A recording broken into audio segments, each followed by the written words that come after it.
it's more than just the surface stuff that makes us masculine, and these other virtues like self-sufficiency, courage, strength. There are other things. And even, we can even break down some of those and say, well, what else does courage look like besides being able to go to battle?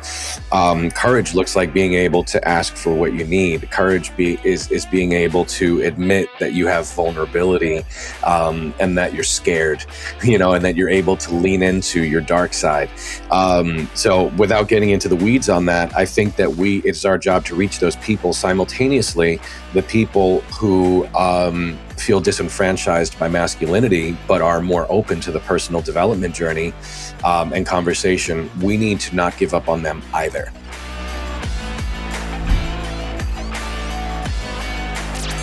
All right, everyone. Welcome back to another episode of The Art of Masculinity. We are jumping on with my man, Frank Paul Vignola. How you doing, brother? I'm good, man. Thanks for having me. I'm really excited to be here, brother. Yeah, dude.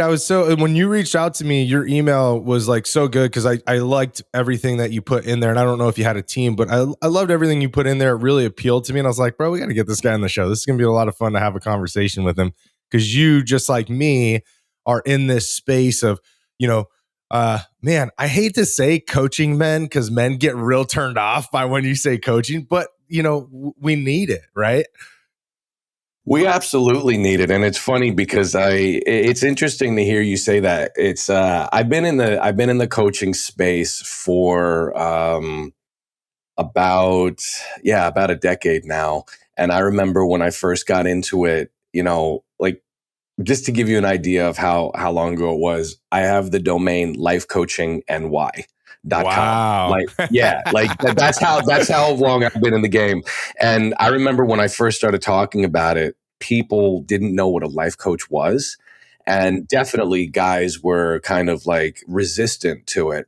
And I felt like, and this is a reminder that what you're saying still exists, because it's worth discussing and kind of and recognizing. But I feel like the pendulum might be starting to swing a little bit to the other side, where it's becoming a little bit more acceptable, and guys are starting to recognize that, hey, if I work with a coach, it's really no different than working with a personal trainer. If somebody works with a personal trainer, and even if they see them and your personal trainer comes to your home 5 days a week, do you look at that person and think, wow, you must be really fucked up, bro? Like, you must really just like be so out of shape and fucked up. You probably look at them and think, this dude's driven. Like, he's after it. Like, he wants to get in shape, and he's going to stop at nothing, and he's investing in himself. That's the way we need to start framing like coaching, is that, no, you're not fucked up. No, you don't need it that badly. No, your life isn't a disaster. If you've invested in yourself and you have a coach on your side and in your corner, that's a testament of your drive, your ambition, and your seriousness about getting where you want to get and achieving your goals.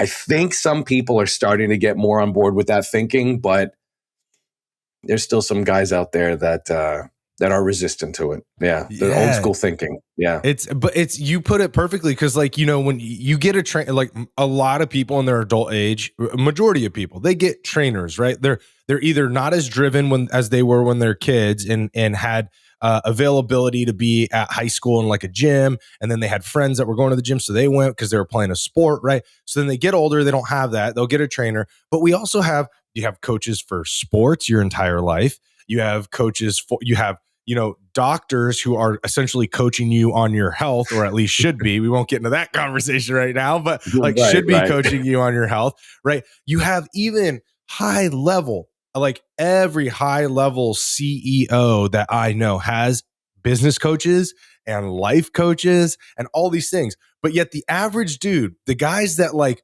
really should be going for this, because the fact that like, it's just always great to get an outside perspective. It's always great to get somebody outside of our experience and things like that. They're so resistant to it.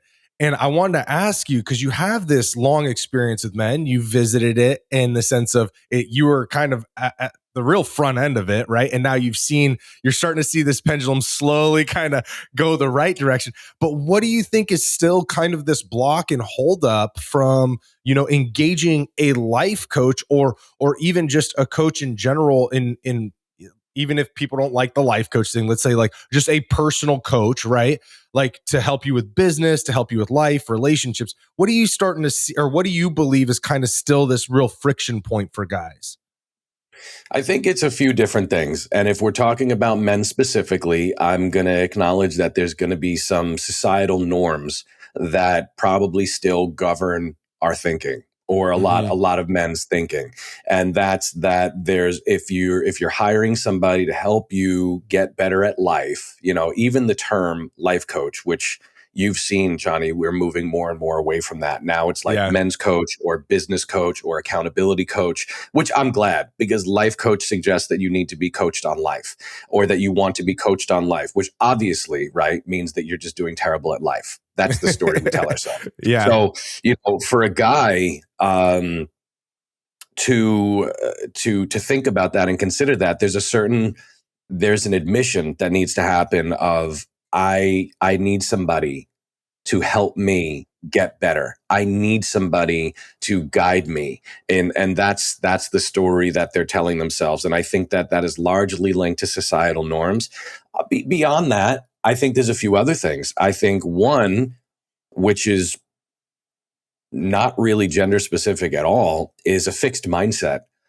A fixed mindset is almost uncoachable, you know, Mm-hmm. and those out there who have that all or nothing thinking or that fixed mindset, they might tell themselves, oh, coaching seems really legit, like really valid. I could see people benefiting from this. I mean, it's not for me. I don't need it. But, you know, all these other people, I could see that being really powerful. Like I've had friends, Yeah. you know, friends who are close to me who see, you know, my social media and they look at my stories and all that other stuff. And little do they know, a lot of the stuff that I'm posting, it applies to them as well. But they watch it, they look at it, and I've even seen their responses to it be like, yeah, you know, this is really good. I can see other people doing really, really well with this, Frank. Keep it up. Yeah. And I'm thinking in my head, I'm like, but you're not implementing it. You know, sometimes religion can get in the way. You know, is that people who are looking for a legalistic approach to life or a play-by-play on how to live life, they might turn to their faith and they might be like, well, this totally conflicts with my faith, you know, which it doesn't. But they might tell themselves that. So there's a multitude of things. But if we're focusing on men specifically, I would say that it probably has a lot to do with the societal norms that still exist, which is that, you know, when we think of men and masculinity, we think of independence, self-sufficiency, responsibility. These are some of the virtues that come up. And you can't possibly live in alignment with those things and have a coach, right? Yeah. Wrong. But that's what we tell ourselves, or that's what some men are still telling themselves. Do you think part of it too is this emasculating perception of emasculation? If I say, you know, well, hey, uh, I hired Frank to be my coach, right? And I go and I tell my buddy, like, you know, hey, yeah, I got this new life coach, Frank. He's an amazing dude, like great. Like he's gonna help me kind of like just stay on track, help me improve some areas of my life. Do you think there's this emasculation behind that, or perception of emasculation, that if I say this out loud, or if I engage in hiring you, all of a sudden I think other men are gonna be like, oh, this dude's a little bitch, bro. He can't even Yep. like manage his own life. Yeah, absolutely. I mean, there's a perception of it. And I think that part of that perception is a reality that you can manifest based on your delivery. So, for example, if I come to you, Johnny, and I'm just like, so, yeah, man, I'm not getting it right. I've been procrastinating. I've been feeling really stagnant. And I decided to start working with a coach. Like, I need somebody to help me get my shit in order. You know, I'm not getting it right, and I'm embarrassed by it. But yeah, bro, I started working with a coach. You know, if I present that to my guys and my buddies that way, they might take on especially if they don't have personal experience with coaches, they might take on the mindset that I've created for them based on my mindset, which is, oh, I could see by his delivery, this is obviously something that we're not supposed to talk about. And then we're going to tell him it's okay because we're his brothers. But then behind his back, we're all going to be like, yo, so what do you think about Frank, like doing that? Like, that's crazy. Yeah, he's obviously like, his shit must be really fucked up. Yeah. You know, that sucks. Now, versus if the story I tell myself is that I'm proud of the fact that I have a coach and I can't wait for what's to come. I'm so fucking excited about my goals, about my objectives, and how I'm going to get there quicker. I'm going to be catapulted forward because now I'm working with somebody in my corner. And I go up to you or to my buddies and I'm just like, bro, yo, I'm feeling so good. And you're like, what's going on? What's up, Frank? Why are you feeling so good? Dude, I just fucking hired a coach. We're going to be working 3 times a week. We're going to be doing like voice notes back and forth. Plus we have a Zoom call every week. We're going to spend some in-person time together. And he's going to be helping me achieve my weight goal that I wanted. He's also going to help me like with business consulting. And then on top of that, he does a lot of mindset work. And I'm super fucking excited about that. I told my wife about it, my girlfriend, like I'm so fucking stoked, dude. Like I can't wait for these next 6 months of my life. I'm so invested and I'm in. I'm all in and I'm really, really excited. This dude is so cool. Now my friends are going to be like, wow, that's kind of cool. Yeah. Really? Like send me his website. Like I've never worked with a coach before. What's it like? They're going to start asking questions. They're going to be curious. And I've tried this out. I've tested this. I have clients that I work with. I have a specific I have a couple character assessments that I do with my guys.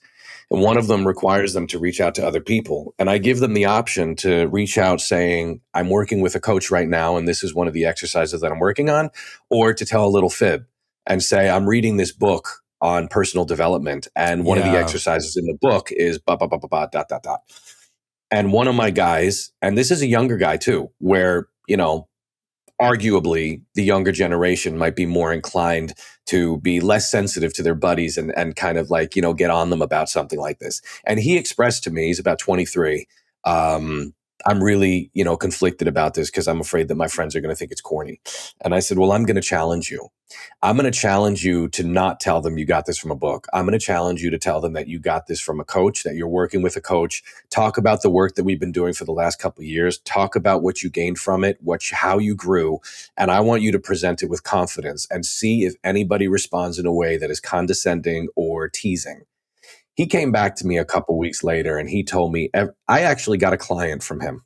One of his friends reached out to me and I got a client from him. So I think that it really, really comes down to the story that we're telling ourselves. It's perception. Yeah. And based on the story we tell ourselves, other people are going to respond to that.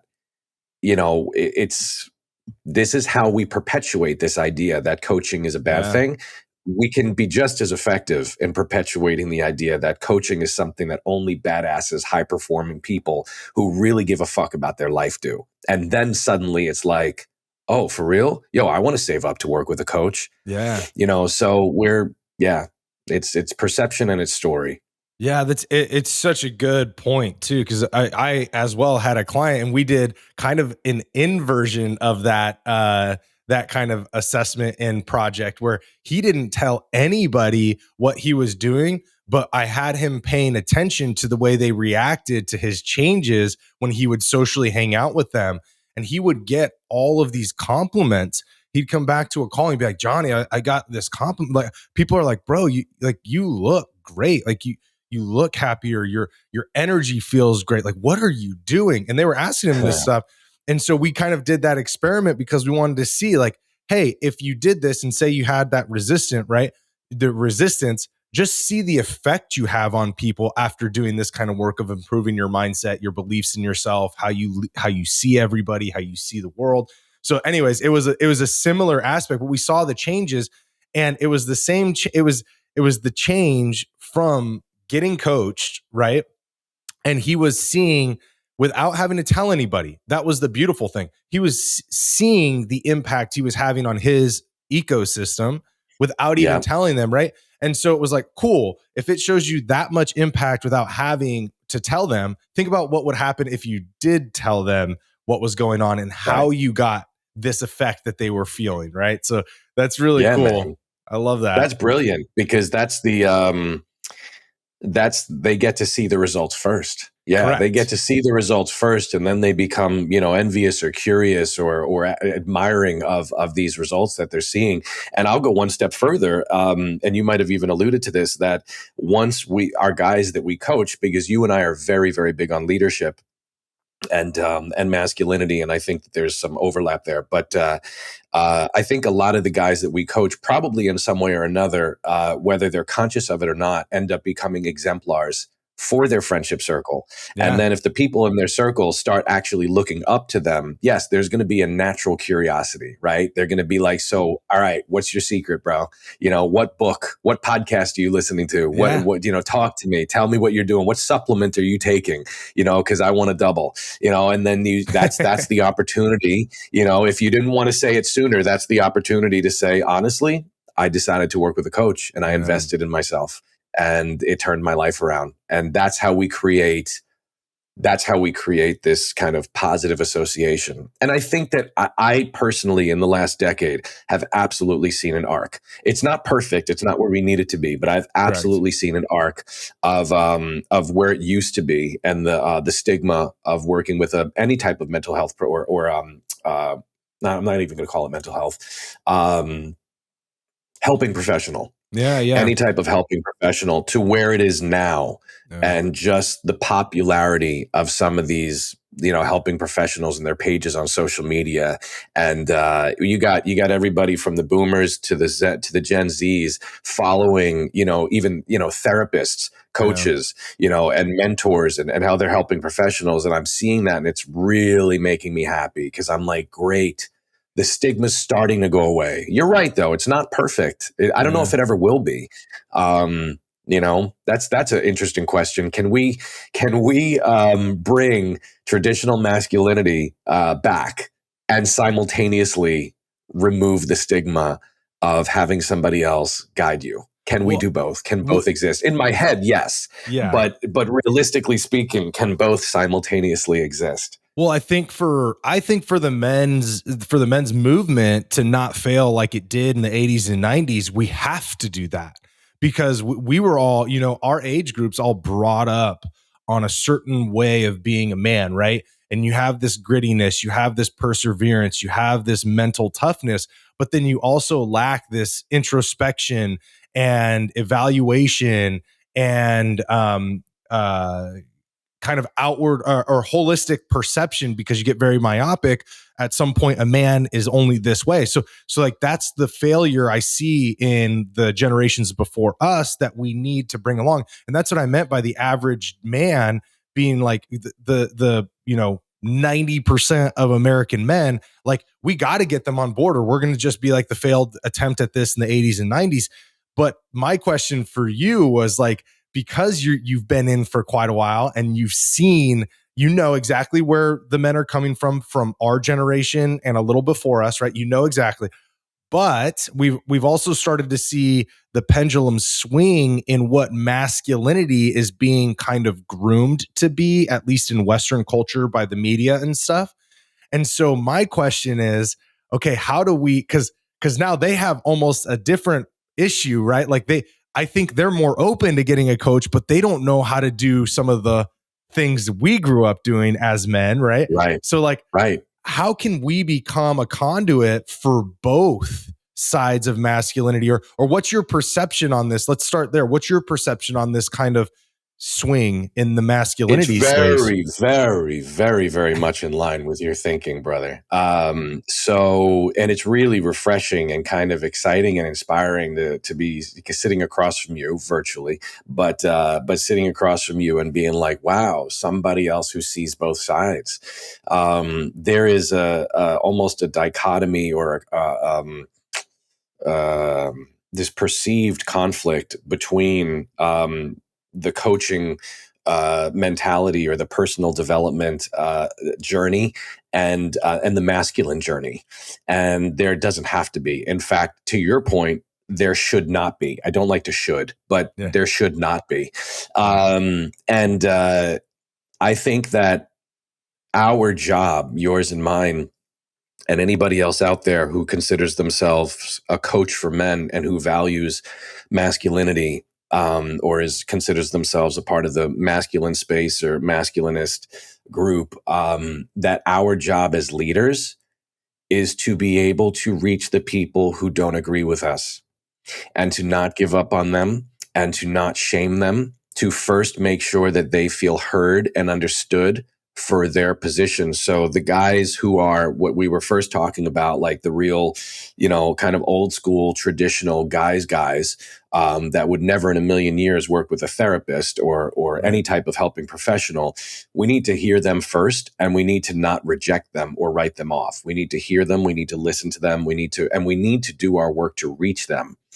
And to get them on board with recognizing that it's more than just the surface stuff that makes us masculine, and these other virtues like self-sufficiency, courage, strength. There are other things. And even, we can even break down some of those and say, well, what else does courage look like besides being able to go to battle?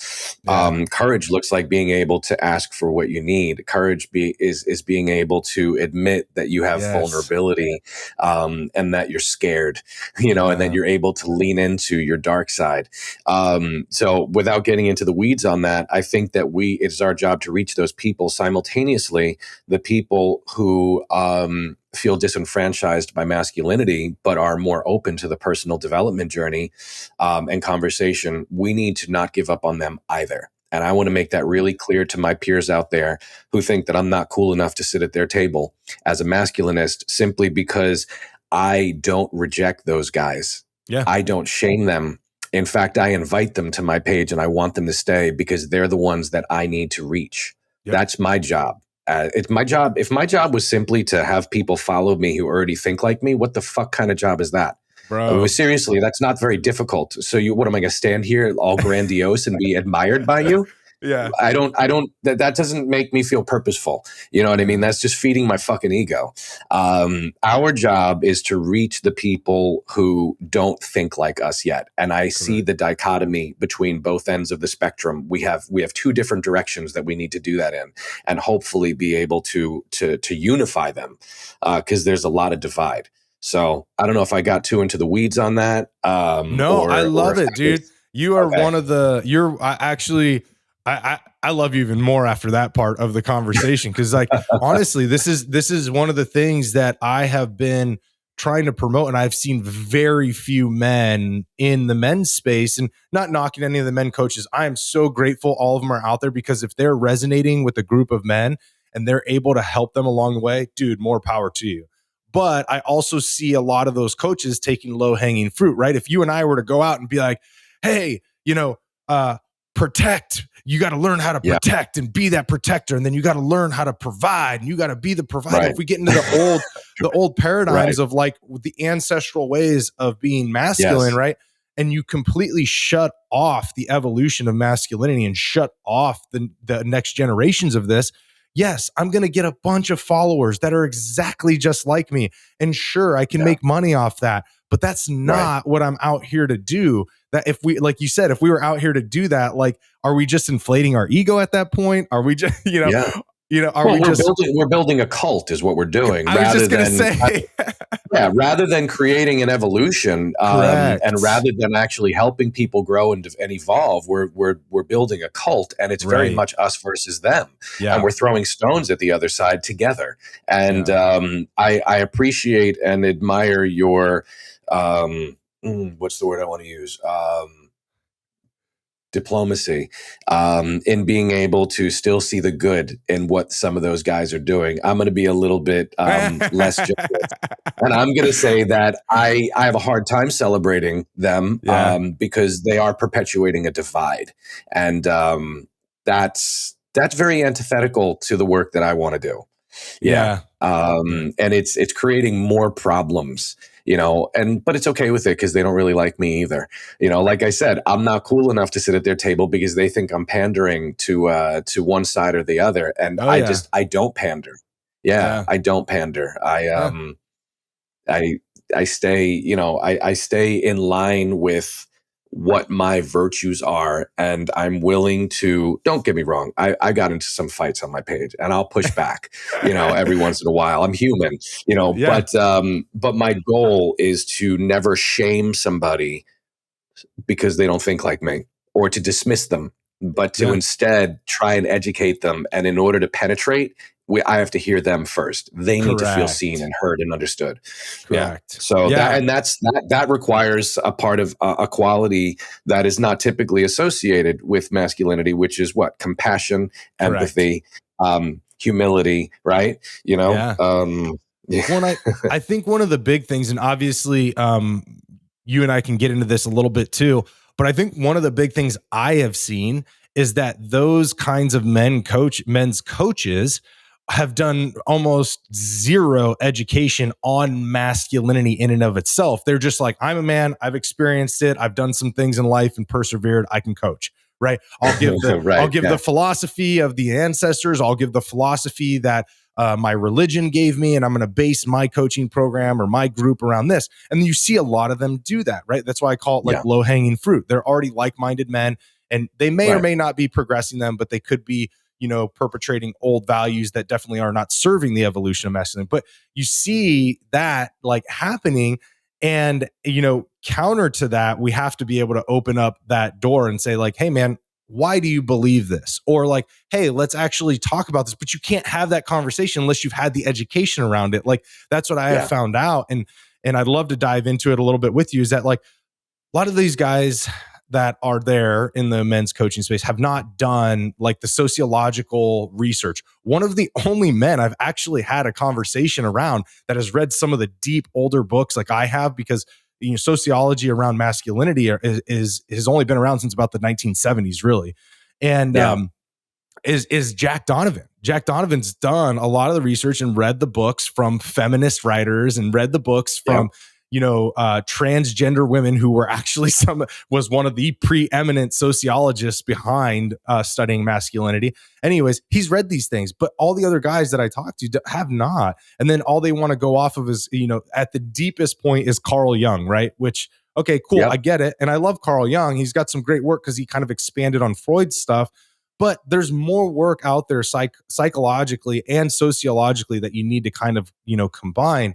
And so I find that most of these men, in a long story here, is that they can't get into the conversation you may be able to have because they don't actually have the education behind it. They have a specific myopic view, and that's all they can push, right? But they don't have the flexibility to be like, hey, Frank, all right, cool. Like, I hear what you're saying. Well, why do you believe this? Or, hey, Frank, I hear that. Let me share a little bit of background on masculinity, kind of where it came from and where it's progressed from and why potentially we think this way collectively as men, right? Like, they can't have those conversations. It's just not available to them. Well, so I hear what you're saying. And I want to just put this out there. A lot of the books that you just described, I have not read. I've done some of my research and definitely read some Freud and whatnot. And I read Jack's book. Well, he has several, but The Way of Men was definitely an inspiration for me to write my book. But I will say this. I don't think that you're wrong by any means. I think that one of the ways there is through educating ourselves. But I also just want to put this out there that even simply stepping into a growth mindset where we are willing to challenge our own beliefs and we're willing to unpack and break down and really dissect our thinking and our belief systems and everything that we've been taught, and being willing to even hear and listen to and take in and feed ourselves information from a point of view that might not be aligned with ours, is also a way to start thinking the way you and I are talking about thinking. And the only reason I'm saying that, and it's not to contradict what you said, because I think that there's a lot of value in doing our homework and being well researched and educated. But I also want to put this idea out there to guys who are listening and thinking, fuck, I have a lot of work to do. That it's more accessible than that. Yes, we can do our homework and we can be diligent about taking in information and educating ourselves for sure. But even simply just taking on a growth mindset where you are willing to question and challenge your own beliefs and stop drinking the Kool-Aid for a moment and drink the Kool-Aid from the other side, and with an objective point of view, and without judgment, that's a way there, education is absolutely important, but I'm sure that you could rattle off a list of books that I'd be like, oh yeah, no, I haven't read those books, but you and I could probably still vibe, Oh yeah, and jam yeah, yeah. together on a lot of these topics. So it's not the only way there. But yes, I think that some combination of educating ourselves and taking on a little bit more of a growth mindset and being able to detach ourselves a little bit from whatever belief system that has been instilled in us that we've kind of grasped onto, which is a challenge in and of itself, Yeah. is part of the journey to becoming a little bit more I don't even know what you want to call it, balanced between perspectives, seeing both sides. Yes, I agree. And I may have failed to kind of like expand on this. So I apologize if I did. But what I didn't mean every guy needs to go do the research. Like, in all honesty, I would never ask the men to do that. But I think as like coaches, especially the majority of them out there, they should be doing the research just to know it, to have these conversations, to enlighten them on certain things. Right. And it's not saying that, and I know you have done some of the research. We may not read the Sure. old books, all the same books, but I know you've done some of the research where I find some of these guys, and they're very well respected in the industry, haven't even done the research. They haven't even read the Freud books or the Carl Jung books, which is like kind of 101 if you want to start really helping people there. Right. And so it's just, for me, it's not asking the men to do it, but as coaches, I want to know those things so I can help understand like where it can help me to understand where they're from, help me to convey this kind of picture that I have of bringing them to a different, more open perception and kind of breaking them out of myopathy. And so that's where I get into that conversation. But I love what you said, because the fact that like, no, they don't need to have that. And you being able to open them up to this growth mindset and just not see this myopic view of life is by far one of the best things any man can ever have in his life, because that will break him out of just seeing things the way he's experienced them. But yeah, Amen, brother. Yeah. I love this. So I want to dive into also your book a little bit real quick, because I want to talk about that, and so obviously so many other things. But you have your book, which was Crafting Masculinity, and it's Qualities Men Want, right? And qualities men want and how to get them. Yeah, and I love this. First off, I love the color. It fucking hits me right in the face. It's also a very approachable cover for men. So great job on that, by the way. But thanks, brother.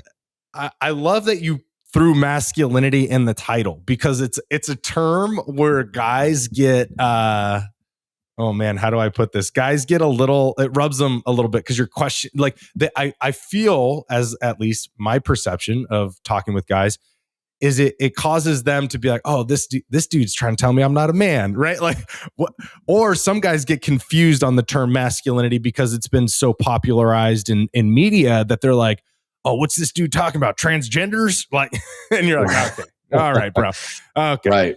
But I love that. So talk a little bit on first off, I want to hear how you selected that title, especially using the term masculinity. And then let's dive a little bit into some of the key features there that we can just hand guys in a quick, little episode here. Sure. Yeah. So starting with the title, it is the exact reason why my book didn't get picked up. Which I'm fine, but it's because some people, they were just like, yeah, guy's not going to read this on the subway. And I'm like, all right, whatever, it's staying. The name is staying. And I'm like, I'll publish it myself. It was important to me to have masculinity in the title, because this book, in a lot of ways, is kind of autobiographical. There are elements of it that are, and the guy that I'm speaking to, and I think any guy can, read this book and find, some valuable things in it that he can apply to himself. Even women could. But there is a specific guy that I wrote this for. I'll selfishly say that I wrote this for the younger version of me that needed it at the time. And that, so the word masculinity needed to be in it. It was finding the verb to go before it that fit perfectly. And I was like, all right, what are we going to call this? And it's really cool because that I love the title of your podcast, The Art of Masculinity, because I feel like crafting, I needed it to be something that was more artistic than a word like cultivating or developing.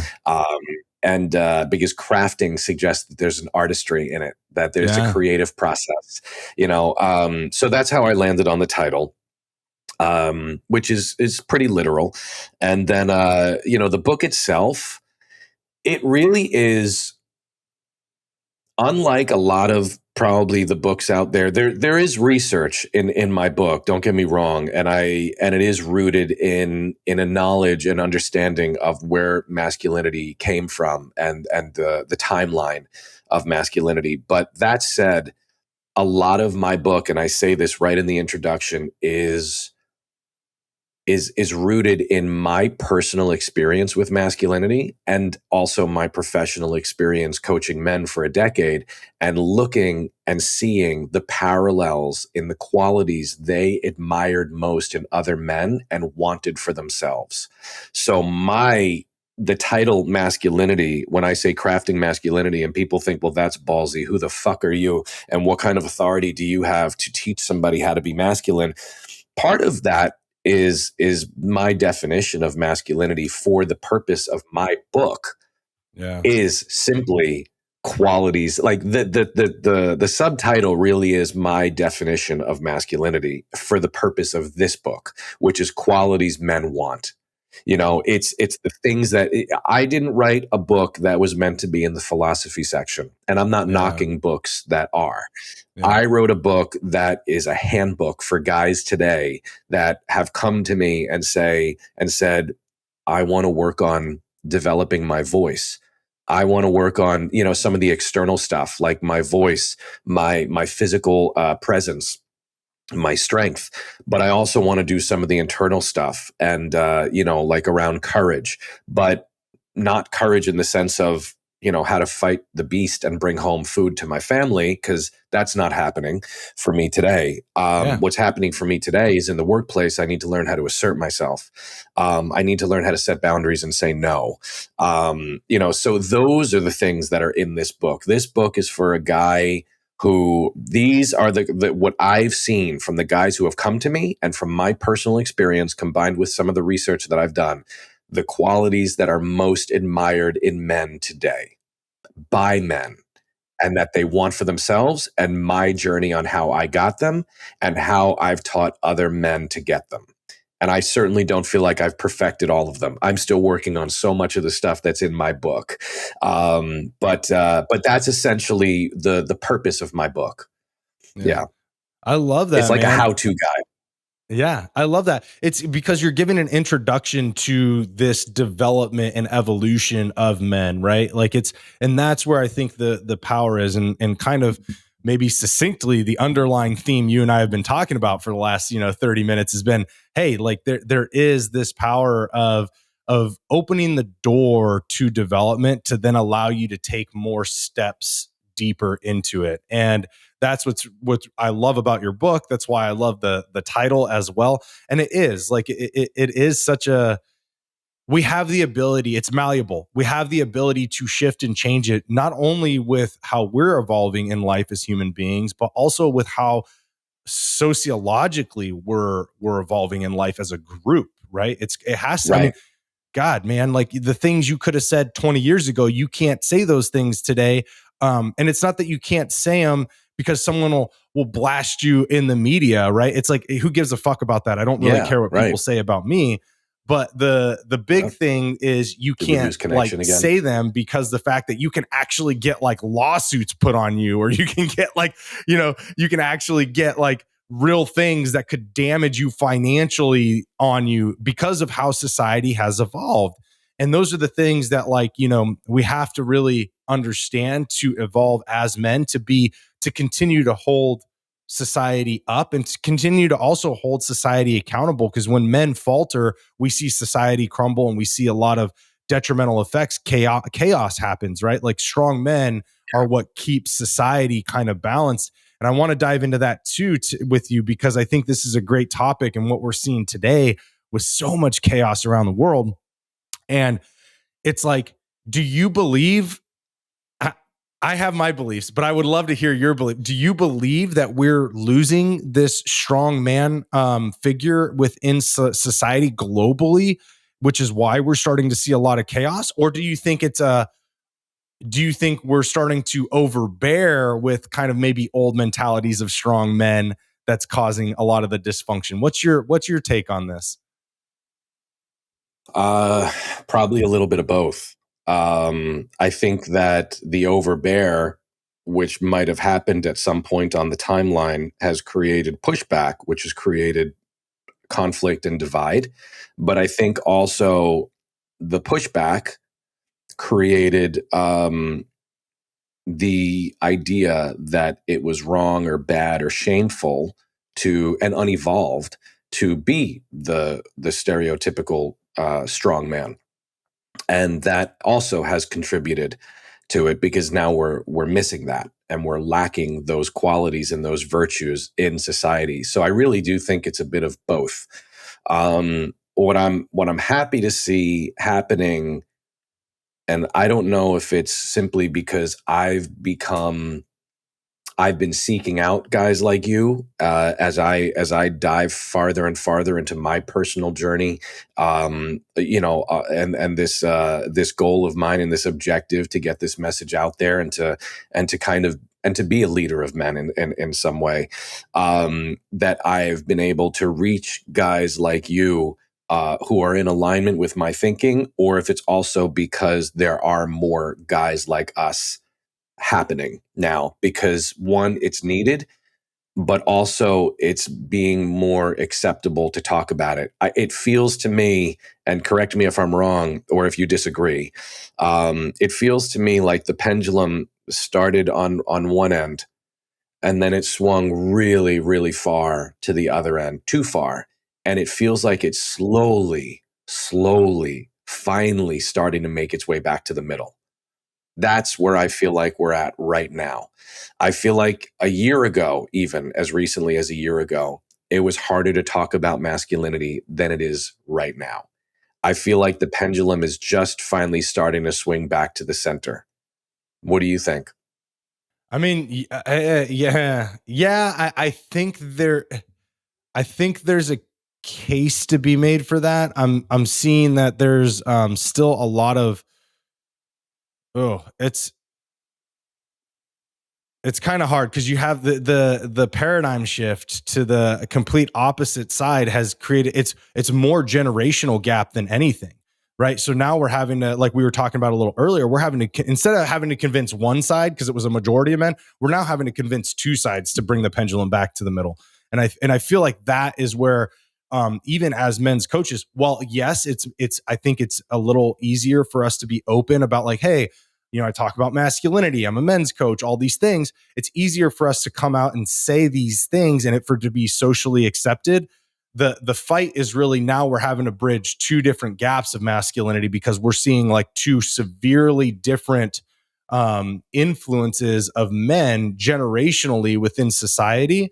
And so that's causing us to play almost this conduit that has to be well versed in both sides and really bring this stuff together to keep the pendulum coming back to center. Because the problem I see is like the overbearing masculinity, I think, causes a lot of problems uh when it's not in the mindset of personal development and introspection.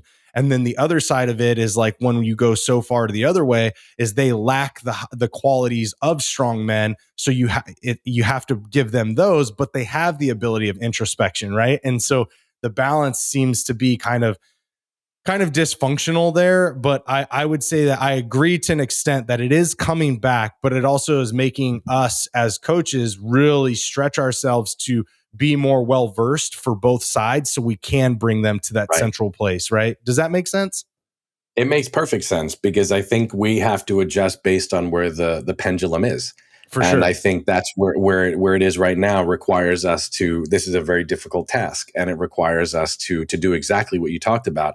What I'm wondering is, and neither one of us can really answer this, is are we going to be able to change their trajectory, or is this a part of nature, and the pendulum is ultimately just going to keep swinging? Yeah. That it's going to eventually make its way back to where it was in the 1950s, right? And then just keep going. It's a possibility. I don't know, and I think whatever happens is going to be past our time, that we wouldn't be alive to see that. But Yeah. we might be alive to see what could look like a change in the trajectory. Yeah. We'll see. I We'll see think if right now the pendulum is just going up and down, up and down, up and down, yeah. back and forth in one direction. If we could take it off its track and move it in another direction, then that would be progress. Well, I would take everybody listening right now and you and I back to what you said earlier, which was, hey, if we can influence this mentality and positive mentality of saying like, hey, explore different ways of thinking, explore opening and expanding your growth mindset, right? Like explore these things. I'll take us back to that moment in the episode, because if anybody's read, I think it's David Hawkins, and his book's called Mapping of Consciousness, Mapping of the Consciousness. It's a really amazing book, but his whole thing is essentially with kinesiology. They've been able to create certain levels of assessing consciousness for an action or words or beliefs, and everything above what he's rated as 200 is the consciousness level of courage. Below that is like fear, anxiety, sadness, actually anger is right below it, to be honest, and which is a good Interesting. thing. Anger is right Yeah. below it, but it's a good thing. But anyways, if we go in this, I'm not going to go super in depth, but if we go into that and we say, okay, us, like you and I and some of these other men coaches doing really good work, like if we're at a consciousness level that's raised above 200, David Hawkins' book talks about how we have the power above 200 level of consciousness. For every one of us, we can influence 90,000 people underneath that fall underneath 200. So again, this is all he proved this scientifically, and I challenge everybody to read this book because it blew my mind. But he did this scientifically over years with, I think even millions of people across the world testing the same exact things. And he said that everybody that's over 200 level of consciousness has the power to influence 90,000 people. If you're over 300 level of consciousness, you can influence like 150,000 people. And this is with energetics, right? So he's talking about how Right. your energy, everything else, your consciousness, everything emanating from you can influence that amount of people that fall under 200, right? And so that, I say, when we go back to what you said earlier, I think you were on the right track, almost saying the same thing. But I think you and I and other men in the space that are doing it in a great, positive, influential way will be able to. I don't know that we'll see the clear trajectory of it in our lifetimes, but at least we'll be on that path of influencing that change and evolution of men in our life, or further after our lifetimes. Further after our lives. But I think, what you're saying makes a lot of sense. And I think that we're starting that journey, or, maybe we're not starting it. There are ones before us who have inspired it, but we're taking that knowledge and we're creating our own path and our own avenue. And one of the things that I said in my book is, I'm not looking to change the world. I'm just looking to make one guy out there,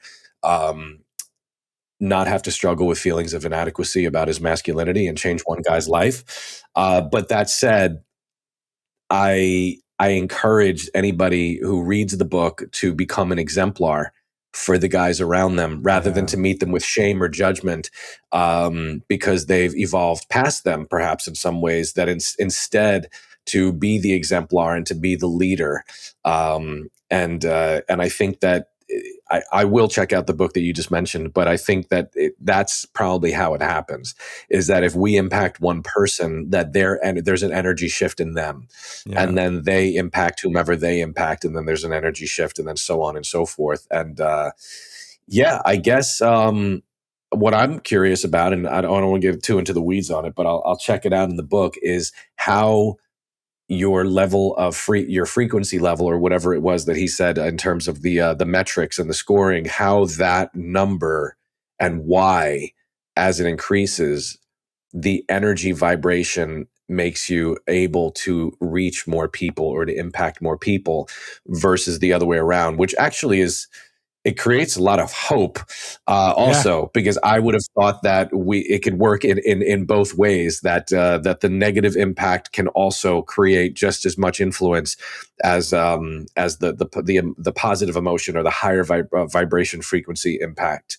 would be. So Yeah, I mean, I'll give a loose explanation here, but in the book he explains all this stuff, and he also explains how to even calibrate things, right? Like you could be like, okay, this coffee mug, you can calibrate things, you can calibrate music, and it's all through a whole thing where you can push down on your arm, and kinesthetically, like you actually can gauge, okay, when I go weak and when I go strong, and you give it a calibration level, and that's how you do these readings, right? So he goes in depth on how to do that.